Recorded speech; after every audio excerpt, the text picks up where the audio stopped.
भारत के नृत्य कथकली। केरल के मंदिरों में सामंतों के संरक्षण में नृत्य नाट्य के दो रूपों रामानाट्यम तथा कृष्ण नाट्यम का विकास हुआ, जिनमें रामायण तथा महाभारत की कहानियां कही जाती थीं। बाद में ये लोक नाट्य परंपराएं कथकली के उद्भव का स्रोत बनी, जिसका नाम कथा यानी कहानी और कली यानी नाटक से लिया गया। इसका कोडियट्टम और साथ ही अन्य प्राचीन युद्ध कला प्रदर्शनों से गहरा संबंध है। कोडियट्टम संस्कृत नाट्य परंपरा। यह संगीत, नृत्य और नाटक का अद्भुत संयोजन है। सामंती व्यवस्था के भंग होने के साथ साथ कला की एक विद्या के रूप में कथकली का अवसान होने लगा। 1930 में इसका पुनरुत्थान प्रसिद्ध मलयाली कवि B.N. मेनन के द्वारा मुकुंद राजा के संरक्षण में किया गया। कथकली नृत्य की कुछ विशेषताएं हैं। कथकली आमतौर पर पुरुष मंडली द्वारा किया जाने वाला प्रदर्शन है। कथकली गायन प्रस्तुति में अवलंब का कम से कम उपयोग किया जाता है। हालांकि अलग अलग पात्रों के लिए चेहरे के सुपरिष्कृत श्रृंगार का साथ सिर की टोपी का उपयोग किया जाता है। अलग अलग रंगों का अपना महत्व है। हरा रंग कुलीनता, देवत्व और सद्गुण इंगित करता है। नाक के बगल में लाल धब्बे राजसी गौरव इंगित करता है। बुराई और दुष्टता इंगित करने के लिए काले रंग का उपयोग किया जाता है। पीला रंग संतों और महिलाओं के लिए होता है।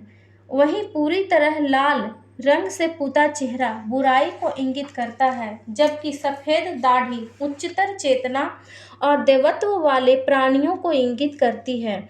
इसमें नृत्य और नाटक दोनों सम्मिलित हैं और दोनों इस प्रकार मिले होते हैं कि उन्हें स्पष्ट रूप से अलग नहीं किया जा सकता।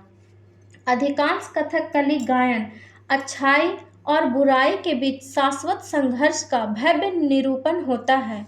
इसकी विषय वस्तु महाकाव्यों और पुराणों में वर्णित कहानियाँ होती है।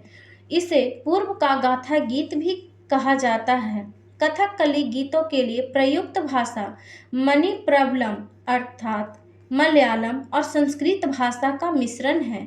दर्शकों द्वारा पूरा नाटक सही ढंग से संप्रेषित करने के लिए संगीत महत्वपूर्ण है। नाटक को गहराई देने के लिए प्रदर्शन के दौरान विभिन्न संगीत रचनाओं का उपयोग किया जाता है। पूरे नृत्य नाटक का अनमोल आभूषण भाव भंगिमाएं होती है। कथकली आंखों और भावों की लय के माध्यम से रस के निरूपण में उल्लेखनीय है, जिसके माध्यम से कहानी संप्रेषित की जाती है।